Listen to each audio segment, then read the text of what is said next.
சக்கரவர்த்தி கரிகாலை பொறுத்தவரை சோழ நாட்டுடைய மிகப்பெரிய சக்கரவர்த்தி. அவருக்கு பல சிறப்புகள் இருக்கின்றது. உலக வரலாற்றில் தமிழர்கள் தென்மேற்கு வடமேற்கு காற்றுகளை கொண்டு உலகெங்கும் வர்த்தகம் செய்தார்கள்.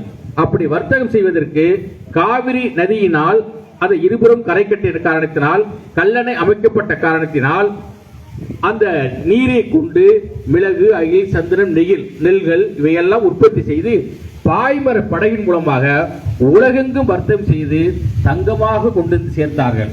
ஆக பன்னாட்டு வர்த்தகத்தினுடைய தந்தை என்றால் யார்? சக்கரவர்த்தி கரிகாலன். அவர் தான் பன்னாட்டு வர்த்தகத்தினுடைய தந்தை. அவர் இல்லை என்றால் நமக்கு இவ்வளவு பெரிய ட்ரேட் அண்ட் காமர்ஸ் நமக்கு கிடைச்சிருக்காது. அதுக்கப்புறம் பாத்தீங்கன்னா உடையாத அணைக்கட்டு, 2000 ஆண்டுகள் ஆனாலும் உடையாத கல்லணை என்ற கலிகுலா அணைக்கட்டு. இந்த அணைக்கட்டு தொழில்நுட்பங்களின் தந்தை, ஃபாதர் ஆஃப் சிவில் இன்ஜினியர் அப்படி கேட்ட யாரும் சொல்லணும்? நம்ம சக்கரவர்த்தி கரிகாலன் தான் சொல்லுவோம். அப்ப வியாபாரியுடைய காவலனாக இருந்திருக்கிறாரு, நெல் உற்பத்தி காவலனாக இருக்காரு, ஃபாதர் ஆஃப் வாட்டர் மேனேஜ்மெண்ட் அவருக்கு ஃபாதரா இருந்திருக்காரு, சிவில் கன்ஸ்ட்ரக்ஷனுக்கு ஃபாதரா இருந்திருக்காரு. அப்ப எவ்வளவு பெரிய பொறுப்பான ஒரு சக்கரவர்த்தியாக இருந்திருக்கிறார். அதனால்தான் தமிழர்களுக்கு பத்தி புறநானூறுல பாடுகின்ற போது யாதும் ஊரே யாவரும் கேளு, தீது நன்றும் வாரா என்று சொல்லி தமிழர்களுடைய குணம் என்ன, தமிழன் என்றோர் குணம் உண்டு, தனியவருக்கு குணம் என்று சொல்வார்களா? என்ன குணம் என்றால், ஈ என இறத்தல் இழிந்தன்று, கொல் என கொடுத்தல் உயர்ந்தன்று, அது எதிர்கொள்ளேன் என்பது அதிலும் உயர்ந்தென்று சொன்னார்கள். எப்படி தமிழர்கள் இப்படி ஒரு தன்னம்பிக்கை வந்துச்சு? யார்கிட்ட பிச்சை கேட்க கூடாது, ஒருத்தர் பிச்சை கேட்கும் போது கொடுத்துடணும், அதையும் கொடுக்காம இருந்தா அதை விட மிகப்பெரிய இருன்னு சொல்றானா? எப்படி இப்படி ஒரு தன்னம்பிக்கை வந்தது காரணம் சக்கரவர்த்தி கரிகாலன். அவன் தான் பன்னாட்டு அளவில் வியாபாரம் பண்ணி மக்களை உழைக்க வைத்து விவசாயத்தை பெருக்கி பொருளாதாரத்தை உயர்த்தியதுனால தமிழர்களுக்கு அந்த தன்னம்பிக்கை. இன்னைக்கு பாத்தீங்கன்னா நம்மளு பொங்கலுக்கு நியூ இயர்க்கெல்லாம் 10 ரூபா 50 ரூபா காசு ஒரு அமைச்சர் கொடுக்கறானா 2 கிலோமீட்டர் நிக்கிறான் தமிழர் அந்த இலவச காசு வாங்குறதுக்காக. அப்ப எவ்வளவு வயிற்றுச்சலா இருக்கு. 2000 வருஷத்துக்கு தமிழர்கள் இப்படியா வந்தாங்க. இந்த தமிழர்களுடைய தன்னம்பிக்கை மீட்டெடுக்க வேண்டும். அதில் ஒரு பகுதியை சக்கரவர்த்தி கரிகாலன் செய்த ஒரு பகுதியை நம்முடைய பத்மஸ்ரீ செய்து கொண்டிருக்கின்றார். உங்களுக்கு எல்லாருக்கும் பொருளாதாரத்துக்கு வாய்ப்பு ஏற்படுத்தி கொடுத்திருக்காரு. சேவையும் செய்கிறீங்க, அந்த சேவைக்கு ஊதியத்தையும் கொடுத்துட்டு இருக்காரு. உங்களை யாரு வந்து நான் ஒரு காலேஜில் வேலை பார்க்குறேன், நான் ஒரு சேவை செஞ்சு ஏதாவது ஒரு புண்ணியத்தோடு நினைக்கிறேன். ஒரு பெரிய பிசினஸ் மேன் இருக்காங்க, என்ன பண்ணுவாரு, ஒரு நாளைக்கு ஒரு கோபுக்கு போய் 4 பேர் சோறு போட்டு நினைப்பாரு. ஆனா அப்படி கிடையாது. நீங்க ஊருக்கு டாய்லெட் கட்டி கொடுக்கறீங்க, அந்த பொம்பளை பிள்ளைக்கு நாகரிகமா தன்னுடைய காலை கடல் கழிப்பதற்கு ஒரு நாகரிகமா பண்பாடா அந்த பொண்ணோட மானத்தை காப்பாத்துறீங்க. இப்ப மானத்தை காப்பாத்துற யாரு? தமிழர்கள். தமிழுடைய அரசு நிர்வாகம்லாம் மனிதனுடைய மானத்தை காப்பாற்ற நினைப்பாங்க. அந்த பணியையும் நீங்க செஞ்சிட்டு இருக்கிறீங்க. அது மட்டும் இல்லாம அதன் மூலமா அந்த ஊர்ல இருக்கிற கொத்தனாரு சித்தாளுக்கெல்லாம் வேலை வாய்ப்பு கொடுக்குறீங்க, அவங்க பொருளாதாரத்தை உயர்த்துறீங்க. அப்ப எவ்வளவு வேலைகள் நடக்குது, எவ்வளவு அடிப்படை வசதிகள் நம்ம செஞ்சு கொடுக்கிறோம், அந்த கிராமத்தை பொருளாதார வசதியை ஏற்படுத்தி கொடுக்கிறோம். அப்ப இந்த கிராமலை மூலமா மிகப்பெரிய ஒரு மாற்றத்தை சமுதாயத்தில் நம்ம ஏற்படுத்திட்டு இருக்கோம். அதனால்தான் மத்திய அரசு இந்த அங்கீகரித்து இன்னைக்கு ஐயா வந்து பத்மஸ்ரீ அவார்டு வாங்கினார். யார் வாங்கினார் அர்த்தம்? நீங்க எல்லோரும் சேர்ந்து வாங்கினதா. அவர் அடிக்கடி சொல்லுவார், இந்த விருது என்னுடைய குடும்பத்தில் இருக்கிற அனைவருக்கும் உண்டு. இது ஒரு குடும்பமாக தான் நான் பார்க்கிறேன்.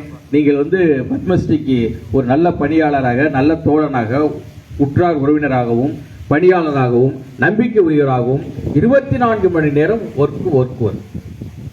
There is no substitute for hard work. கடின உழைப்புக்கு ஈடு எதுவுமே இல்லை. எவ்வளவு உழைக்கிறோமோ அதான் கேரியர். எவ்வளவு பெயினை இன்புட் கொடுக்கிறோமோ அவ்வளவுக்கு ஹாப்பினஸ் அவுட்புட்டா வரும். நம்ம எந்த அளவுக்கு கிராமங்களில் உழைப்ப கொடுக்கிறோமோ அந்த உழைப்பு வந்து பின்னாடி உங்களுக்கு ஊதியமா வரும், உங்களுக்கு பெருமை வரும். இப்ப நம்ம பத்மஸ்ரீ வாங்கணும், அடுத்து என்ன விருது வாங்கணும்? பத்மபூஷன். அதுக்கு பேர்ல நோபல், பாரத ரத்னா வாங்கணும். அந்த வார்த்தை ஒருங்களே வரும்னு நினைச்சேன். அது ஐயா குமரன் ஐயா தான் சாதாரண அவர் காந்தாரோட அருள் பெற்றவர். முக்கோமில் இருக்கிற பாறையில இருக்கிற முதல் பாறை இருக்கிற காத்தாரோட அருள் பெற்றவர். அந்த புத்தகத்தை முதல்ல எழுதி திருச்சியில கொண்டாந்து கொடுக்கும் போது அதை படிச்சு இன்னும் நான் அந்த புக்கு படிச்சுட்டு இருக்கேன். அதுல சில வரலாற்றுக்கு 2000 வருஷத்துக்கு சில வரலாற்று கருத்துக்கள் இருக்கும். அந்த காத்தாவர் வந்து எப்படி மேல இருந்து கீழே இறங்கி வர, அவர் எப்படி வந்து அந்த காவக்காரன் ஊழியத்தை செஞ்சா, எப்படி அந்த சிங்கங்கிற பட்டத்தை எப்படி கொடுத்திருக்காரு, அதெல்லாம் ரொம்ப ஆதாரப்பூர்வம். ஒரு பாடல் எழுதுவாரு. அந்த விருத்தங்கள் வந்து நம்ம இரவு ஒரு 12 மணிக்கு மேல படிக்கும் போது அவ்வளவு எனக்கு உடம்பு செலுத்துக்கும். காதாரோட பேசுற மாதிரியே இருக்கும் அவருடைய எழுத்துக்கள்லாம். அந்த வாயிலிருந்து பாரத ரத்னா விருதுனா அப்ப நம்ம உழைச்சோம்னா கண்டிப்பா கிடைக்கும். அதனால there is no substitute for hard work. கடின உழைப்புக்கு ஈடு கிடைக்கிறது ஒரு இலக்கு இருக்கணும். Without aimless character nothing but. ஏதாவது ஒரு எய்மோடு வச்சு போகணும். அடுத்து இந்த கிராமலயத்துடைய சேர்மன் என்ன அவார்டு வாங்கணும்? பாரதம். சூப்பர். அப்ப அதுக்கு எல்லாரும் நம்ம அந்த டார்கெட் வச்சு உழைக்கணும். இன்றைக்கு விதை பாரம்பரிய திருவிழா கொண்டாடி இருக்கோம். இந்த விதைகள் எப்படி உருவானது நிறைய விஷயங்கள் இருக்கு. ஒரே ஒரு விஷயத்த சொல்றேன். கரும்பு, இந்த கரும்பு முதல் பயிர் செய்யறது வேள்பாரி. அவருடைய மலையில தான் வந்து சுவை புல் பேர் என்ன? சுவை புல். இப்பதான் நம்ம கரும்பு கூட அந்த கரும்புகள் கொண்டுட்டு வந்துருக்காங்க. சேர சோழ பாண்டி 3 பேரும் அவட்ட போர்ந்து கொடுக்குறான். அதை கொண்டாந்து லேடால பயிர் செஞ்சு நாம வந்து சக்கரை உற்பத்தி கொண்டு வரணும் அப்படிங்கிறாங்க. அந்த சுவைப்புள்ள, ஏன்னா அதுக்கு மலையில மட்டும்தான் விளைஞ்சிட்டு இருக்கு. அப்போ அந்த ஒரு விதையை அந்த தொழில்நுட்பத்துக்காக ஒரு பாரியை கொண்டுதான் அந்த தொழில்நுட்பத்தை வெளியே எடுத்துட்டு வர்றானா, அப்ப எவ்வளவு பெரிய விஷயம். நாம இன்னைக்கு அதெல்லாம் மீட்டு இருக்கோம். நிறைய நெல் ரகங்களை பத்தி நிறைய பேசியிருக்கீங்க. இந்த இதெல்லாம் தொடர்ந்து வந்துட்டு இருக்கு. நம்ம கும்பாபிஷேகம் பண்ணும்போது கோயில் கோபுரத்தை என்ன வைக்கிறோம்? விதைகள் தான் வைக்கிறோம். சாமி 12 வருஷத்துக்கு மாத்திட்டு இருக்கோம். திடீர் பண்டிகை ஏற்பட்டு உலகெங்கும் இருக்கின்ற விதைகள் அழிந்தாலும் கோயில் கோபுரத்தில் இருக்கின்ற அந்த சாமி விறகை விட்டு நாம் மறுபடியும் அடுத்த புரட்சியை உணவு உற்பத்தி உருவாக்க முடியும். அது சேமித்தல், அதெல்லாம் நம்ம கொண்டு வந்திருக்காங்க. இதெல்லாம் நிறைய விஷயம் ஒண்ணு வேண்டாம். இன்னைக்கு சுனிதா வில்லியம்ஸ் எந்த விண்களை கொண்டு வந்துச்சு? மேல இருந்து கீழே எந்த விண்கள் கொண்டு வந்துச்சு? பேர் என்ன? டிராகன். டிராகனுடைய அமைப்பு எப்படி இருக்கு? அது பார்த்தா உங்க மனசுல என்ன வருது? அதனுடைய அவுட்லுக் இருக்கு இல்லையா, லே அவுட், அந்த அமைப்பு எப்படி இருக்கு? கலசம். அப்புறம் வேற ஆலய மணி, கோயில் மணி இருக்கு இல்லையா, அந்த அமைப்பு அப்படியே அந்த டிராகன்ல இருக்கும். அப்ப 2000 வருஷத்துக்கு கூட நாம் சில விஷயங்களை செஞ்சிருக்கோம். ஏன் வெளிநாட்டுக்காரன் வந்தா ஏன் கோயில் கோயிலா போய் உட்காந்து படம் எடுத்துட்டு இருக்கானா? இந்த கோயில் இருக்கின்ற ஒவ்வொரு அமைப்பும் அறிவியல் தொழில்நுட்பத்தோடு தொடர்புடையது.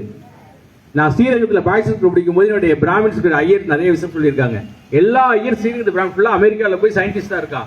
எல்லாமே நம்ம கோயில சில விஷயங்களை விட்டு வந்திருக்கிறோம். அன்னைக்கு வந்து ராவணன் வந்து விமானத்துல சீதையை கடத்திட்டு போனோம்னு சொன்னா கதையெல்லாம் சொல்லிட்டு இருக்கோம். அப்போது நாம் விமானம் வைத்திருந்தோம். உலகத்திலே விமானம் வைத்திருந்த ஒரே சமூகம் தமிழ் சமூகம். நாமளும் டிராகன் வைத்திருந்தோம். அந்த டிராகன் ஒரு வடிவம் தான் ஆலய மணி. அந்த மணி அமைப்பு அப்படியே அந்த டிராகன் இருக்கும். இங்கேருந்து வருகிற சயின்டிஸ்ட் அமெரிக்காக்காரங்க வந்து ஒவ்வொன்றையும் பார்த்து தான் அது எடுத்துட்டு இருக்கான். நம்மால் சொல்லுவான், வெத்தலை தடவைனா மை தடவை படம் பார்க்குற மாதிரி இருப்பான். இப்ப நம்ம என்ன பண்றோம்? செல்போன்ல தடவைனா படம் தெரியுதா இல்லையா? சார் அப்ப கேட்கறான், அப்போ ஒரு மைய தடவை வெத்தலை தடவை படம் தெரியுதுன்னா ஏன் அதை செல்போன்ல தடவினா படம் ரொம்ப கொண்டுட்டு வர முடியாது?